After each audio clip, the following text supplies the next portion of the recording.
স্ত্রীকে কখনো মা বাপ সন্তান সন্ততির সামনে কোনো ভুল ত্রুটি হলে শাসন করবেন না।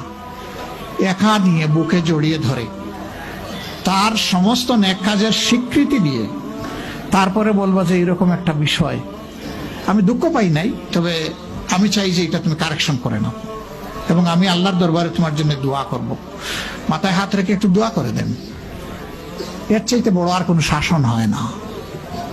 কিন্তু আপনি যদি মাকে খুশি করতে গিয়ে মায়ের সামনে তাকে ধমক দেন, তার ব্যক্তিত্বের উপর আপনি তীর ছুঁড়েছেন, আঘাত দিয়েছেন, সে ফুঁসে উঠবে। সে বলবে সব উজাড় করে তোমার এই সংসারে দিলাম, আজকে তুমিই না আমাকে এইভাবে বেইজ্জত করলে। সে মানুষ তো, তার মানবিক রিয়াকশন হবে। কাজ করবো না আমরা কেউ। আমাদের জীবনের অংশ, আমাদের হাড়ের অংশ, আমাদের কলিজার অংশকে আমরা সেইভাবে সম্মান দিব ইনশাআল্লাহ। আমরা ভালোবাসবো সে আমার স্ত্রী, আমরা শ্রদ্ধা করবো সে আমার সন্তানের মা। স্ত্রী হিসাবে ভালোবাসা পাবে, মায়ের জাতি হিসাবে সে সম্মান পাবে। এই দুইটা ব্যালেন্স করে যদি আমরা চলি, গড় হবে জান্নাতের টুকরা ইনশাআল্লাহ।